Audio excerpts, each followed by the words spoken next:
C5 app download ചെയ്യൂ. കാണൂ മുഴുവൻ എപ്പിസോഡുകളും സൗജന്യമായി.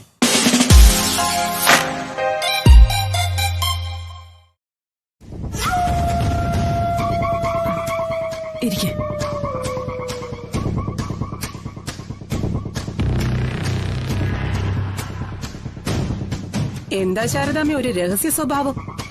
മറ്റാരും അറിയാതെയാണോ ഈ ഇടപാട്? അധികാരം അറിയണ്ടെന്ന് വെച്ചു. എന്ന് വെച്ചാ ശാരദാമ്മയുടെ മക്കൾ കൂടി അറിയാതെയാണ് ഈ ഇടപാട്. അതിന് നിങ്ങൾ ഈ കാര്യത്തിൽ വാക്കൊന്നും തന്നിട്ടില്ലല്ലോ. ഇന്നിക്കാര്യത്തിലൊരു ധാരണ ഉണ്ടാക്കണമെന്നുണ്ട്. ഒടുവിൽ ശാലിനിയോ മറ്റോ എന്തെങ്കിലും ഉടക്കുമായി വന്നാല് അവരെയൊക്കെ ഞാൻ പറഞ്ഞ് മനസ്സിലാക്കിച്ചോളാം. ഒരു വാക്ക് പറഞ്ഞ അതിന്ന് മാറാൻ രാജേശ്വരിക്ക് ബുദ്ധിമുട്ടാ. പക്ഷേ നിങ്ങൾ അങ്ങനെയല്ല. അതുകൊണ്ടാ പ്രത്യേകം ഓർമ്മിപ്പിക്കുന്നത്. ഞാനെന്ത് വാക്ക് വ്യത്യാസം കാണിച്ചെന്ന്? ഇതിനകം അൾഷിമേഴ്സ് വന്നിട്ടില്ലെങ്കിൽ ശാരദാമ്മയ്ക്ക് ഓർമ്മയുണ്ടാവും. ഈ ഭൂമിക്കും വീടിനും ഒക്കെ പ്രതിഫലമായി ഞാനും ഗോപാലേട്ടനും കൂടി 10 ലക്ഷം രൂപ ശാരദാമ്മയെ ഏൽപ്പിച്ചു. വീട് ഒഴിഞ്ഞു തരാൻ പറ്റില്ലെന്നും പറഞ്ഞ് പിറ്റേന്ന് ആ 10 ലക്ഷവുമായി നിങ്ങൾ തിരിച്ചു വന്നു. വാക്ക് വ്യത്യാസം അല്ലേ അത്? ഞാൻ ആ പണം നിങ്ങളുടെ കയ്യിൽ നിന്ന് വാങ്ങിച്ചതല്ലോ. നിങ്ങൾ എന്നെ പിടിച്ചേൽപ്പിച്ചതല്ലേ. എന്തായാലും നിങ്ങളത് വാങ്ങിവെച്ചു എന്നുള്ളത് സത്യമല്ലേ? പിന്നെ ആ പണം തിരികെ വാങ്ങിക്കാൻ ഞാൻ പെട്ട പാട്. പഴങ്കഥ പറഞ്ഞിട്ട് കാര്യമില്ല ചേച്ചി. ഇപ്പം വീടും ഹോട്ടലും ഒഴിഞ്ഞു തരാന്ന് പറഞ്ഞ് ശാരദാമ്മ ഇങ്ങോട്ട് വന്നിരിക്കയല്ലേ. നമുക്ക് ബിസിനസ് സംസാരിക്കാം. അതെ, ഒന്നോർത്ത ഈ സ്ഥലം ഒഴിഞ്ഞു തരുന്നതിന് ഞാൻ 10 പൈസ ശാരദാമ്മയ്ക്ക് തരേണ്ട കാര്യമില്ല.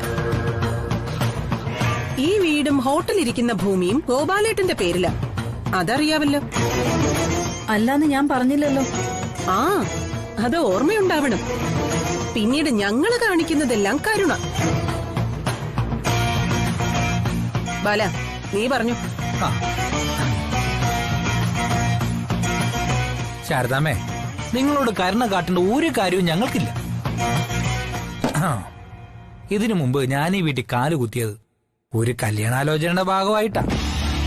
അതിനുശേഷം എനിക്കുണ്ടായ അപമാനവും ദുരനുഭവങ്ങളും ഓർമ്മയുണ്ടാവുമല്ലോ.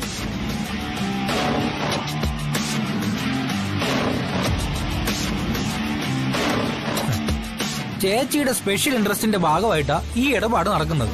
അതും നിങ്ങൾക്ക് ഗുണമുള്ള രീതിയിൽ. അതായത് ശാരദാമ്മേ, ഇതിനു മുമ്പ് ഈ ഭൂമിക്കും ഹോട്ടലിനും വീടിനും ഒക്കെയായി ഞങ്ങള് വിലയിട്ടത് 10 ലക്ഷം രൂപയാ. കുടിക്ക് കുടിക്ക്.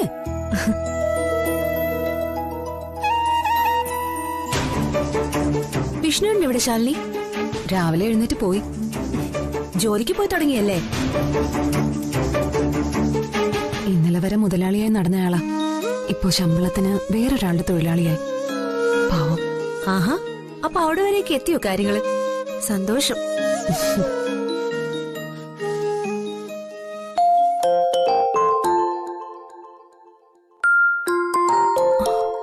ഡോക്ടറാണല്ലോ. ഹലോ ഡോക്ടർ, പ്രീതി ചെക്കപ്പിന് കണ്ടില്ലല്ലോ. അത് ഞാൻ ഇവിടുന്ന് ഇറങ്ങാൻ പറ്റിയില്ല. പ്രോബ്ലംസ് ഞാൻ ഡോക്ടറോട് പറഞ്ഞിട്ടുണ്ടല്ലോ. ഡോക്ടറോ?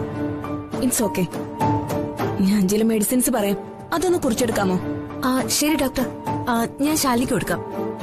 ശാലിനി, ഡോക്ടർ കുറച്ച് മെഡിസിൻസ് പറഞ്ഞുതരാന്ന് പറഞ്ഞു, ഒന്ന് കുറിച്ചെടുക്കോ? ഹലോ, കട്ടായല്ലോ. Hello hello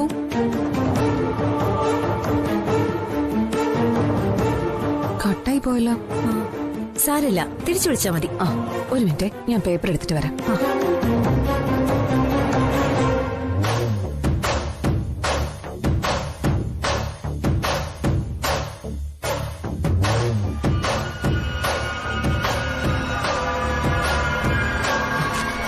ഇങ്ങതാ.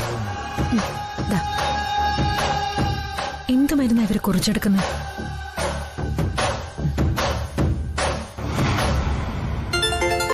ഹലോ. ആ ഡോക്ടർ, ഞാൻ ശാലിനിയാ. ആ ശാലിനി, ഞാൻ മെഡിസിൻസ് പറഞ്ഞുതരാം, ഒന്ന് കുറിച്ചെടുക്കാവോ? ആ പറഞ്ഞോളൂ ഡോക്ടർ.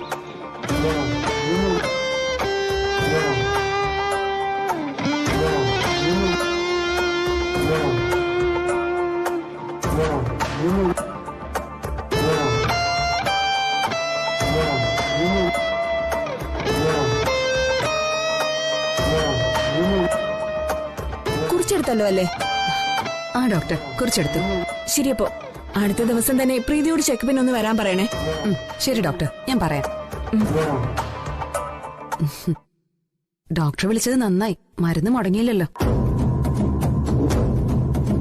പറ്റുമെങ്കിൽ വൈകിട്ട് നമുക്ക് ഹോസ്പിറ്റലിലോട്ടൊന്ന് പോവാ ശാലിനി. ശരി.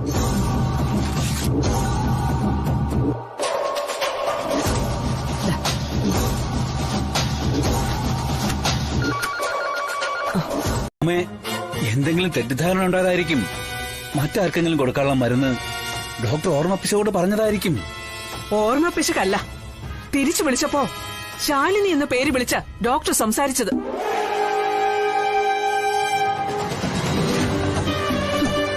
പറയടി, ആരാ പ്രഗ്നന്റ്?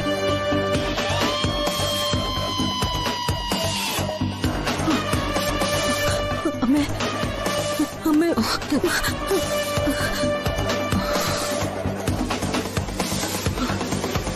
ഞാനാ പ്രഗ്നന്റ്.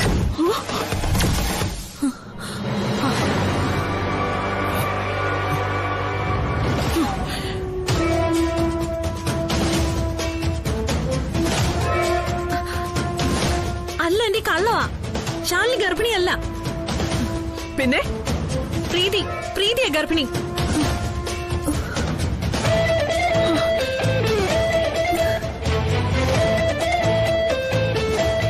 പ്രീതിയോ? അതെ ആന്റി, പ്രീതി തന്നെ. എനിക്കിത് നേരത്തെ സംശയം ഉണ്ടായിരുന്നു. നിന്നോട് ആര് പറഞ്ഞു? ഞാൻ തന്നെ പ്രഗ്നന്റ്. അല്ല ആന്റി, ഇവള് പ്രീതിയെ രക്ഷിക്കാൻ വേണ്ടി കള്ളം പറയുന്നതാ. ഞാൻ എന്തിനു കള്ളം പറയണം? ഇക്കാര്യത്തില് എനിക്ക് കള്ളം പറയാൻ പറ്റോ? അല്ല, പ്രീതിക്ക് തന്നെ, എനിക്ക് ഉറപ്പാ. സുസ്മിത,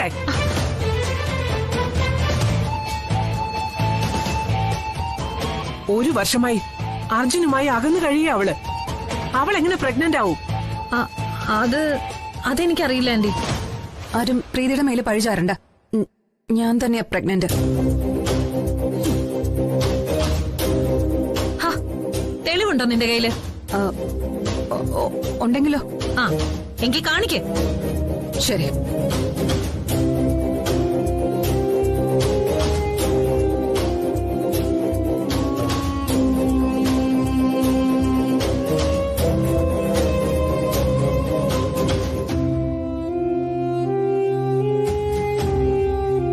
തെറ്റിദ്ധരിപ്പിക്കാൻ അവള് പരമാവധി നോക്കൂ ആന്റി.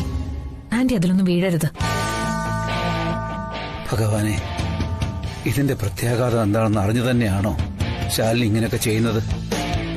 പ്രീതിയെ രക്ഷിക്കാൻ മറ്റൊരു മാർഗവും കാണുന്നില്ലല്ലോ.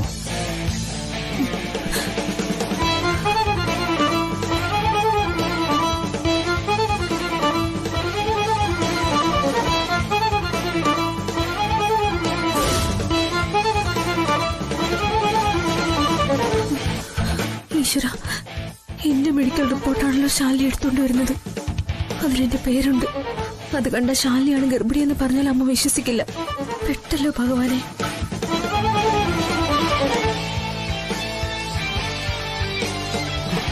സംശയം വേണ്ട, ഇത് നോക്കി ഉറപ്പുവരുത്താം. മെഡിക്കൽ റിപ്പോർട്ടാ. പ്രഗ്നന്റ് ആയ പേഷ്യന്റിന്റെ പേരുണ്ട് ഇതില്.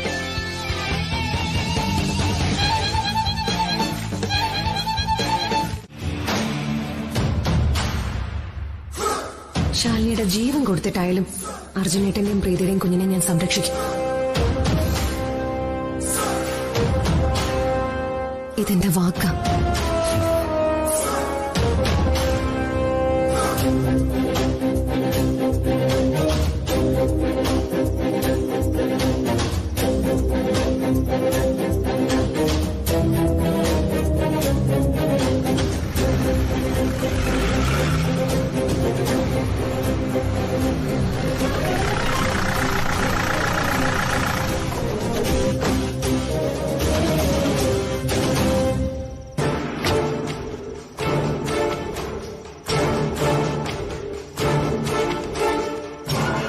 നിൽക്ക്.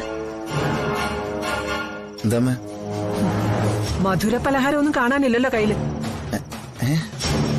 അല്ല, സാധാരണ അങ്ങനെയാണല്ലോ. അച്ഛനാകാൻ പോകുന്നയാള് വീട്ടുകാർക്കായാലും ചെലവ് ചെയ്യും.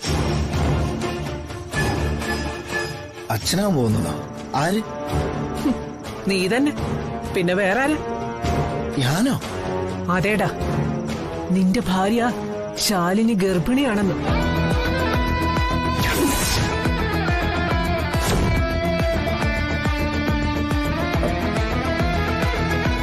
അമ്മ എന്തൊക്കെയാ പറയുന്നത്? അമ്മ പറയുന്നത് സത്യമാണോ? ഞാൻ തമാശ പറയാറില്ലെന്ന് നിനക്കറിയാമല്ലോ. അതും ഇത്തരമൊരു കാര്യത്തിന്. പറഞ്ഞത് നിന്റെ ഭാര്യ, നിന്റെ പ്രിയപ്പെട്ട ഭാര്യ തന്നെ, ശാലിനി. അവള് ഗർഭിണിയോ? ഓഹോ, അപ്പൊ നീ അറിഞ്ഞിട്ടില്ല അല്ലേ? ഇല്ല. എങ്കി പോയി ചോദിക്കടാ. ചോദിച്ചത് ആരാണെന്ന് അറിയണോ എനിക്ക്?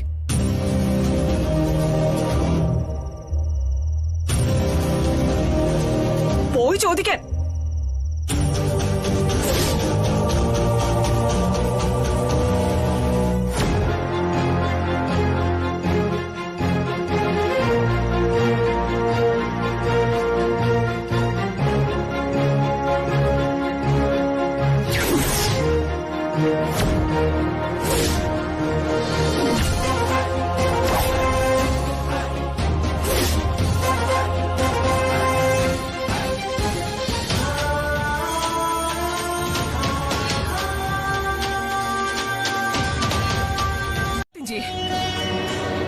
ചെയ്യടാ, സത്യം ചെയ്യാൻ.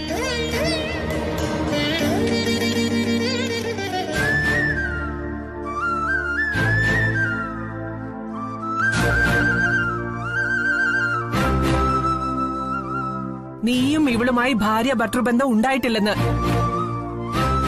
കർപ്പൂരം കത്തിച്ച് കയ്യിൽ ഒഴിഞ്ഞ് സത്യം ചെയ്യ.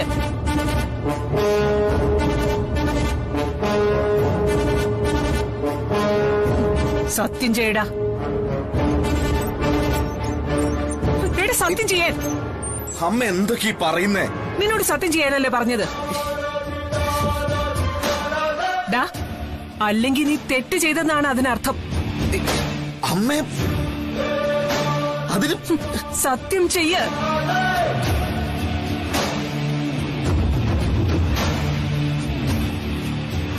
ആ, വിടരുത് ആന്റി.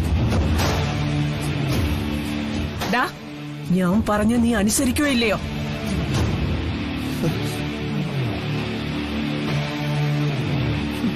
എനിക്കതിപ്പോ അറിയണം. അമ്മ, ഞാനൊന്ന് പറയുന്നത് വിഷ്ണു,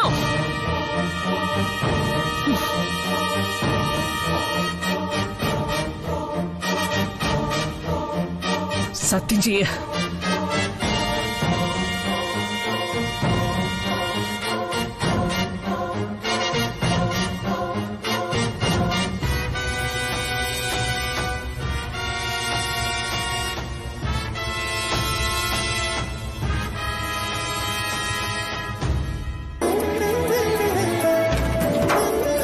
ദൈവമേ, ശാലിനി എന്തിനു വേണ്ടിയിട്ട് ഈ കള്ളം പറയുന്നത് എനിക്കറിയില്ല. എന്തായാലും അതിന് പിന്നിൽ വ്യക്തമായിട്ടൊരു കാരണമുണ്ടാവും. ഞാൻ ഈ സത്യം ചെയ്യുന്നതുകൊണ്ട് അപകടത്തിലാവുന്നത് ശാലിനിയാണ്. പക്ഷെ വേറെ നിവൃത്തിയില്ല.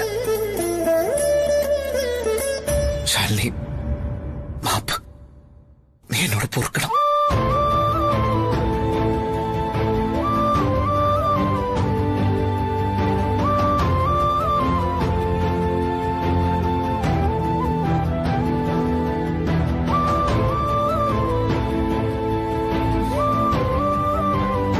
മറിക്കേ.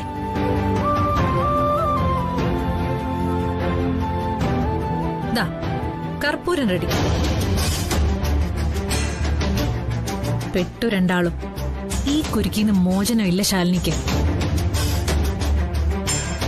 ഇവളെ ഇവിടെ നിന്ന് പുറത്താക്കാൻ ഞാൻ എന്തെല്ലാം അടവുകൾ പയറ്റി. അവസാനം ദൈവമായിട്ട് തന്നെ അതിന് വഴിയൊരുക്കി.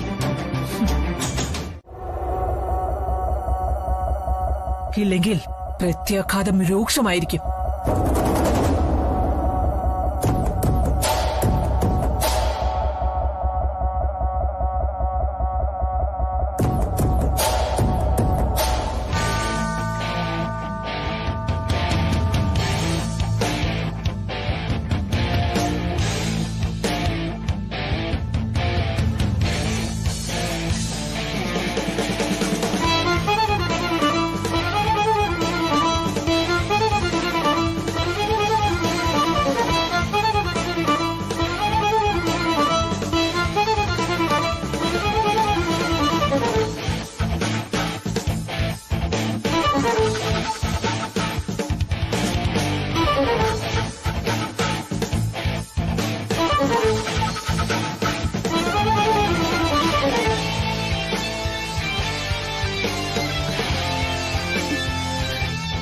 അച്ഛാ.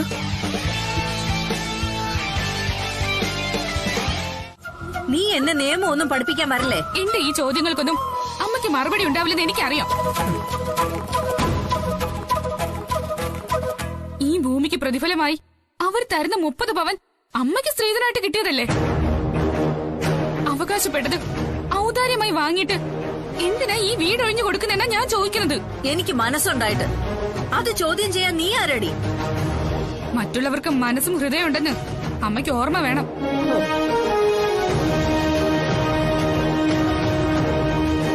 ആ 30 പവൻ വാങ്ങിയിട്ട് എന്റെ സ്ത്രീധനത്തിന്റെ ബാധ്യത തീർക്കാനല്ലേ അമ്മ കരുതുന്നത്?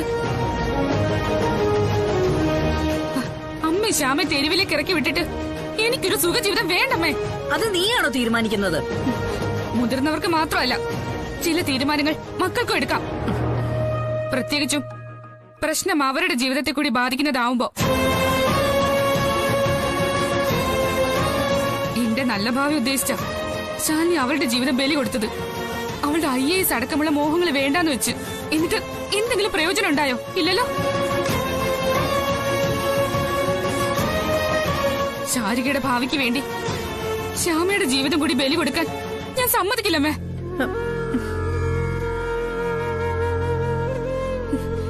എന്നെ അതിന് നിർബന്ധിക്കരുത്. നിർബന്ധിച്ച ആ റെയിൽവേ ട്രാക്ക് അവിടെ തന്നെ ഉണ്ട്.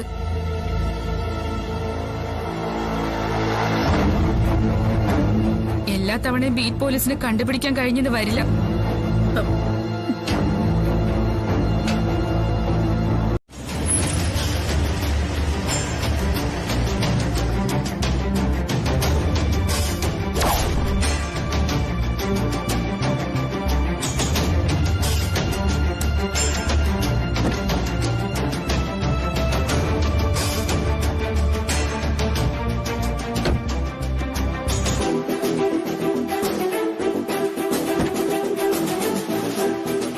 എന്തോ അത്യാവശ്യ കാര്യത്തിനാണെന്ന് പറഞ്ഞിട്ട് എന്തിനാണ് ഇങ്ങോട്ട് കൂട്ടിക്കൊണ്ടുവന്നേ? കാര്യമുണ്ട്, അമ്മ വാ.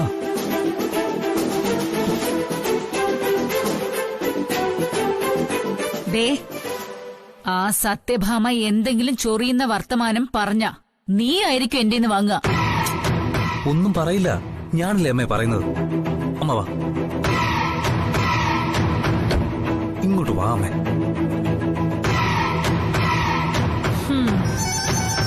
രാവിലെ സത്യം അറിയണോന്ന് ആന്റി പറഞ്ഞിട്ട് ഇപ്പൊ എന്തായി? ആർക്കും ഒരു കുലുക്കോ ഇല്ല.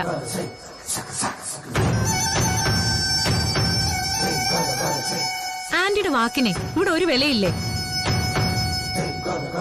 അവിഹിത ഗർഭം ധരിച്ച് അവള് പ്രസവിക്കുന്ന കുഞ്ഞിന്റെ അപ്പി കോരാൻ ആന്റിക്ക് വിധി. സുസ്മിതേ, ഇതുപോലത്തെ വില കുറഞ്ഞ സംസാരങ്ങളൊന്നും ഇവിടെ വേണ്ട. അത് വില കുറഞ്ഞ പ്രവൃത്തി ചെയ്തവരോട് പറ.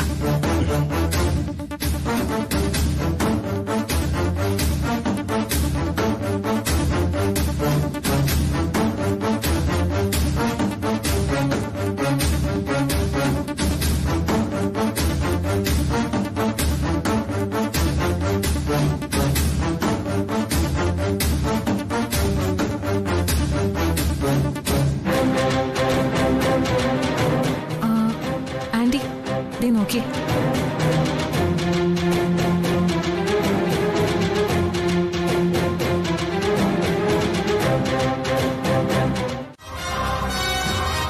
എന്റെ അറിവിൽ വർഷം 1 കഴിഞ്ഞു എന്റെ മകന് ഈ പെൺകുട്ടിയായിട്ട് പിരിഞ്ഞു താമസിക്കാൻ തുടങ്ങിയിട്ട്. ഇതിനിടെ ഒരു രാത്രി പോലും ഒന്നിച്ച് താമസിച്ചിട്ടില്ല.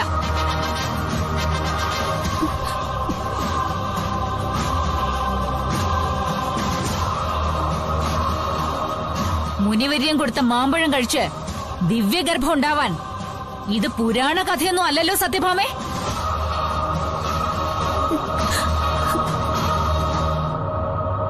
ഇനി കുഞ്ഞ് എന്റെ മകന്റേതാണെങ്കിൽ ഇവനത് തുറന്നു പറയാം.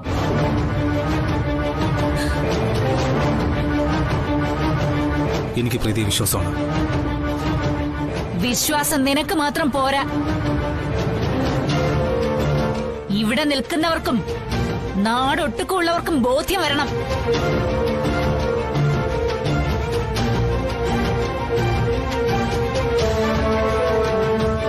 അല്ലെങ്കിൽ നാളെ വയറും വീർപ്പിച്ച് ഇവളുടെ കൈയും പിടിച്ച് നീ നാട്ടിലിറങ്ങി നടക്കുമ്പോ ആൾക്കാരടക്കം പറഞ്ഞ് ചിരിക്കും.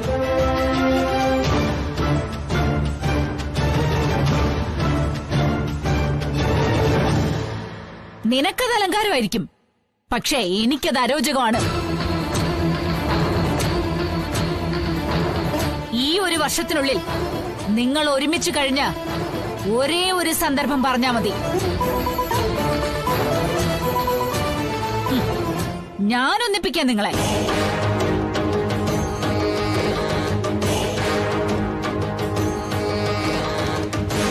എന്താ പറയാനുണ്ടോ ഒരു സന്ദർഭം?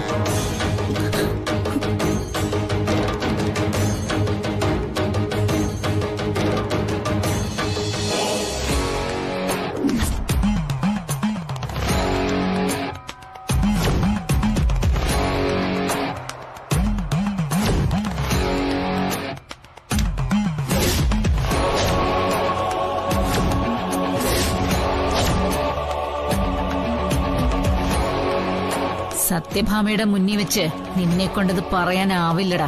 ഇവൾക്കും പറയാൻ പറ്റില്ല. പ്രീതിക്കും സംസാരിക്കാം. സത്യഭാമയുടെ മുന്നിൽ വെച്ച് തന്നെ പറയണം നീ.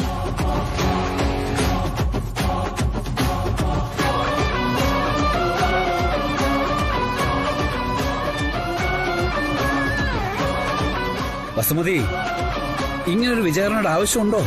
ഉണ്ട് രാഘവൻ നായരെ. ഇതെന്റെ കുടുംബത്തിന്റെ മാനത്തിന്റെ പ്രശ്നം.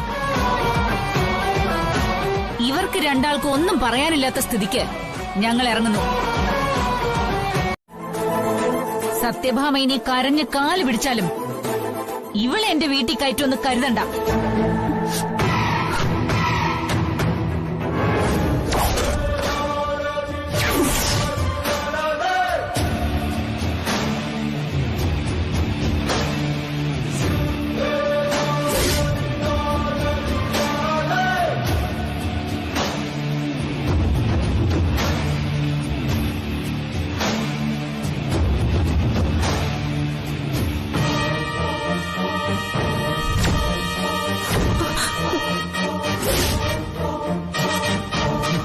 ഭാമേ, വേണ്ട. സത്യഭാമയുടെ വീട്ടിൽ വന്ന് ഇത്രയും കുറച്ചിട്ട് നീ അങ്ങനെ വെറുതെ പോയാലോ വസുമതി?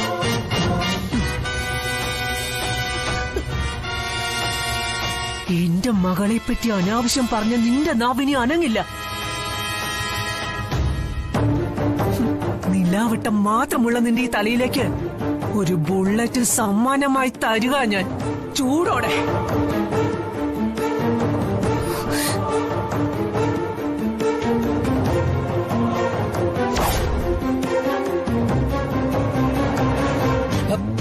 വേണ്ട ഭാമേ,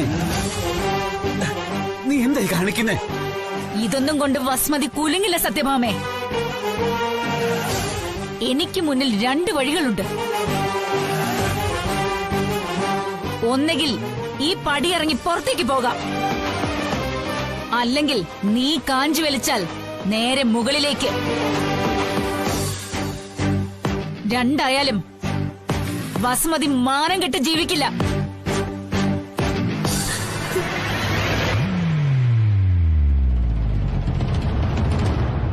രണ്ടിലേത് നടന്നാലും നീ തന്നെയാ മാനം കെട്ട് ജീവിക്കാൻ പോകുന്നത്.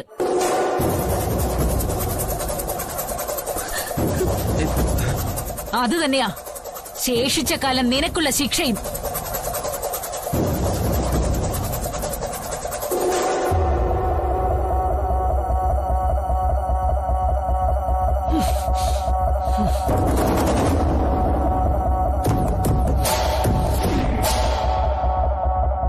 ആന്റി പൊട്ടിക്കുന്നില്ലല്ലോ.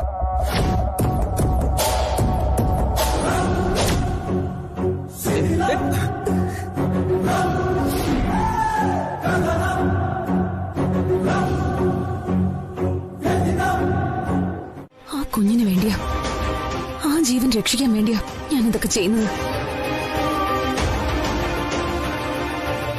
2 മാസം കൂടി കഴിഞ്ഞാൽ ഒരു അബോർഷൻ നടക്കില്ല. അമ്മയുടെ സമ്മതത്തോടെ അല്ലാതെ അതിന് ശ്രമിച്ച അത് 2 ജീവനും ആപത്തുമാണ്. പ്രീതിയുടെ ജീവന് ഭീഷണിയെന്ന് വന്ന സത്യം അതിന് മുതിരില്ല. ആ ഒരു സമയം മാത്രമേ ഞാൻ ചോദിക്കുന്നുള്ളൂ. 2 മാസത്തിന് ശേഷം ഞാൻ പറഞ്ഞോളാം, വിഷ്ണുവേട്ടനടക്കം എല്ലാവരോടും. അതുകൊണ്ട് 2 പേരും എനിക്ക് സത്യം ചെയ്തതാ, മറ്റാരും ഇതറിയില്ലെന്ന്.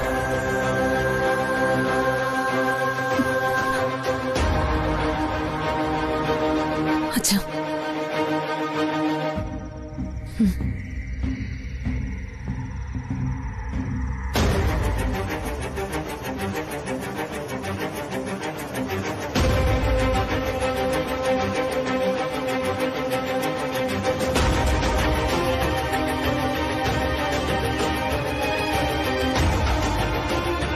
പ്രീതി, ഇത് പ്രീതിയുടെ വയറ്റിൽ വളരുന്ന കുഞ്ഞിന് വേണ്ടിയാ, പ്രീതിയുടെ ജീവന്റെ പാതയ്ക്ക്. പ്ലീസ്.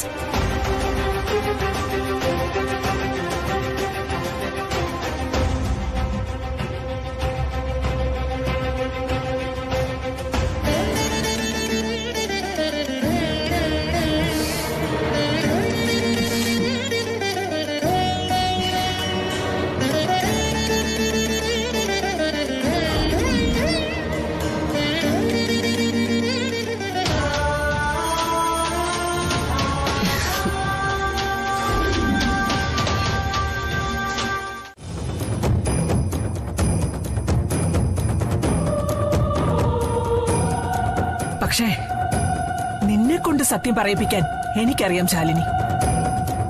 ആള് വരുന്നുണ്ട് നിന്റെ വാതുറപ്പിക്കാൻ. ആ ആൾക്ക് മുന്നിൽ നുണ പറയാനാവില്ല നിനക്ക്.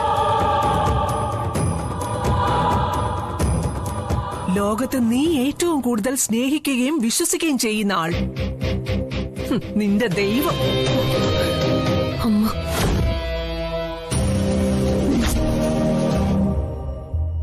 അതേടി, ശാരദ തന്നെ.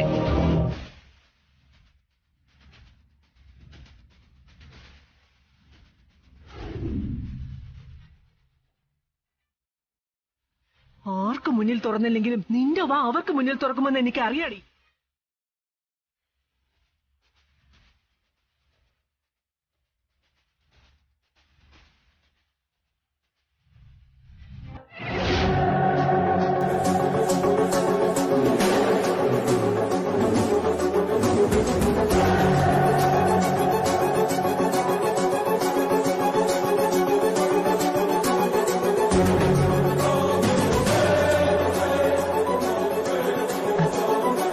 നമസ്കാരം.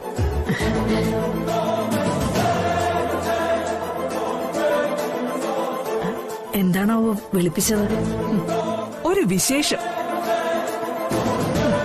നിങ്ങളുടെ മകൾ ശാലിനി ഗർഭിണിയാണ്.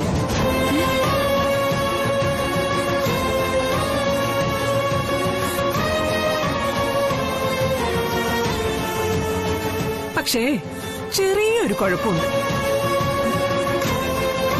കുഞ്ഞ് എന്റെ മകൻ വിഷ്ണുവിന്റേതല്ല.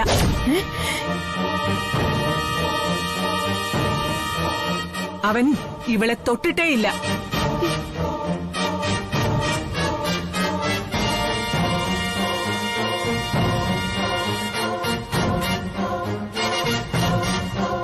സുസ്മിതയുടെ വിവാഹം കഴിയുന്നതുവരെ ശാലിനിയുടെ ജീവിതത്തിൽ ഇനി ഒരു ചടങ്ങും ഉണ്ടാവില്ല.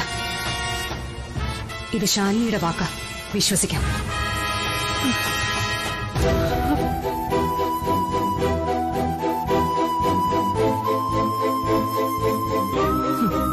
സുസ്മിതയുടെ വിവാഹം കഴിയുന്നതുവരെ ശാലിനിയുമായി ദാമ്പത്യ ബന്ധം ഉണ്ടാവില്ലെന്ന് വാക്ക് തന്നിരുന്നു എന്റെ മകൻ. നിങ്ങളുടെ മകളും അത് തന്നെ പറഞ്ഞു. രണ്ടുപേരും അത് പാലിച്ചിട്ടുണ്ടാവണം. എന്റെ മകനുമായി ബന്ധമുണ്ടാവില്ലെന്നേ ശാലിനി പറഞ്ഞുള്ളൂ. സത്യമേ? ശബ്ദമുയർത്തണ്ട ശാരദ. ശാലിനിയുമായി ഭാര്യ ഭർത്തൃബന്ധം ഉണ്ടായിട്ടില്ലെന്ന് എന്റെ മകൻ ദൈവങ്ങൾക്ക് മുമ്പിൽ കർപ്പൂരം കത്തിച്ചു വെച്ച് കയ്യിൽ ഒഴിഞ്ഞ് സത്യം ചെയ്തു. ആരെങ്കിലുമായിട്ട് ബന്ധമുണ്ടായിട്ടുണ്ടോന്ന് സത്യം ചെയ്യാൻ നിങ്ങളുടെ ഈ മകളോട് ഞാൻ ആവശ്യപ്പെട്ടപ്പോ അവളതിന് തയ്യാറായില്ല. ഇതിൽ നിന്ന് ഞങ്ങൾ എന്താ ശാരദയെ മനസ്സിലാക്കേണ്ടത്?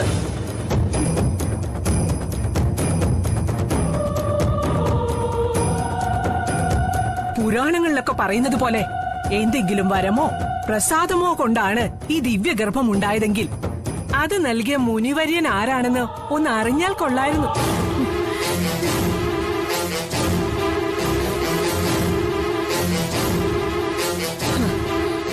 ഇല്ല സത്യാമ്മേ, ശാരദയുടെ മകൾ ശാലിനി അങ്ങനെ ഒരു തെറ്റ് ചെയ്യില്ല.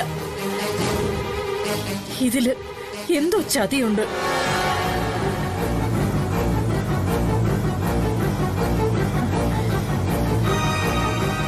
ആര് ചതിച്ചു എന്നാ ശാരദാമ്മേ? നിങ്ങളുടെ മകളെ ക്രൂശിക്കാൻ ഇവിടെ ആരും ഒന്നും ചെയ്തിട്ടില്ല. താൻ ഗർഭിണിയാണെന്ന് പറഞ്ഞത് ശാലിനി തന്നെയാ. അത് തെളിയിക്കാൻ മെഡിക്കൽ റെക്കോർഡ്സ് കാട്ടിത്തന്നതും ശാലിനി തന്നെ. സമ്മതിച്ചെടി, നീ സീതാവേഷം കെട്ടി കുറെ നാള് നടന്നതല്ലേ? ഇനി നിന്റെ വനവാസകാലോ ശ്രീരാമനെപ്പോള്ള വനവാസമല്ല, കളങ്കിത എന്ന് മുദ്രകുത്തി ഭർത്താവ് ഉപേക്ഷിച്ച വനവാസം. അല്ല, ഏതു മുനിയുടെ ആശ്രമത്തിലാടി നീ നിന്റെ ലവകുശന്മാരെ പ്രസവിക്കാൻ പോകുന്നത്? ആ കുടുംബശ്രീ ഹോട്ടലിലെ ചായ്പിലോ? എന്തായാലും സീത തന്നെയും ശൂർപ്പണക തന്നെയോ സുസ്മിത. ആയിക്കോട്ടെ, ഇപ്പൊ അശ്വമേധം ജയിച്ചിരിക്കുന്നതേ ഈ സുസ്മിത തന്നെയാ ശാലിനി. നീ ഭൂമി പിളർന്ന് അമ്മയുടെ മടിത്തട്ടിലേക്ക് പൊയ്ക്കോ. സന്തോഷമായിട്ട് ഈ സുസ്മിത കണ്ടു നിൽക്കും. നീ എന്ത് വിചാരിച്ചടി, ഇത് നിന്റെ വിജയമാണെന്നോ? എന്നാ കേട്ടോ, ഞാൻ അഴിച്ചുവിട്ട കുതിരയുടെ കാൽ ചുവട്ടില നീ എന്ന ഈ കഴുത. അവിടെ കിടന്ന് ചവിട്ടുകൊള്ളേണ്ടത് നിന്റെ വിധി. ഇപ്പോഴത്തെ ഈ വനവാസം തെരഞ്ഞെടുത്തത് പോലും ഞാനാ. കഥയും തിരക്കഥയും സംഭാഷണം എഴുതി ഞാൻ തന്നെ സംവിധാനം ചെയ്തു. ഞാൻ തന്ന റോളിലാ നീ പോലും ഇപ്പൊ അഭിനയിച്ചുകൊണ്ടിരിക്കുന്ന. ഈ വീട്ടിലെ കർത്താവും കർമ്മവും ക്രിയയും ഒക്കെ ഞാനാ. നീ വെറുതെ കൃമി. നിനക്കൊരിക്കലും അളക്കാൻ പറ്റാത്തൊരു കടലാ സുസ്മിത ശാലിനി. ഇപ്പോ ഒരൽപ്പം പുറകോട്ട് വലിയുന്നതേ സുനാമിയായിട്ട് തിരിച്ചു വരാനാ. നീ സൂക്ഷിച്ചോ.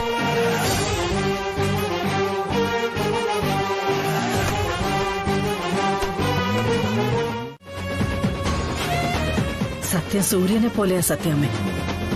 അതിന്റെ വെളിച്ചം പഴമുറം കൊണ്ട് മറയ്ക്കാൻ പറ്റില്ല ആർക്കും. മറവുകൾക്കപ്പുറത്ത് നിന്ന് സത്യം സൂര്യനെ പോലെ വെളിയിൽ വരുന്ന ദിവസം ദൂരെയല്ല സത്യാമ്മേ.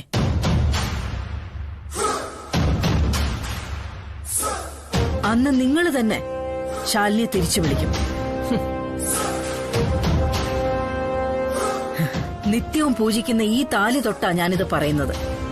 അതപ്പോഴല്ലേ ശാരദേ, നമുക്ക് അന്നേരം ആലോചിക്കാം അത് വിശദമായി. ഇപ്പോ ഇവളെയും കൊണ്ട് ഇവിടുന്ന് ഇറങ്ങണം നിങ്ങള്. ഒരു നിമിഷം വൈകാതെ.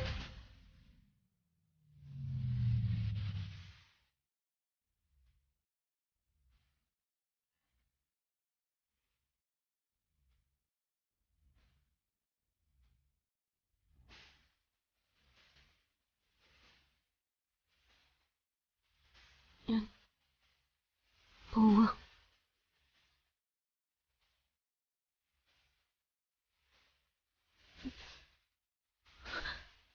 ശാലിനി, വേറെ നിവർത്തിയില്ല പ്രീതി.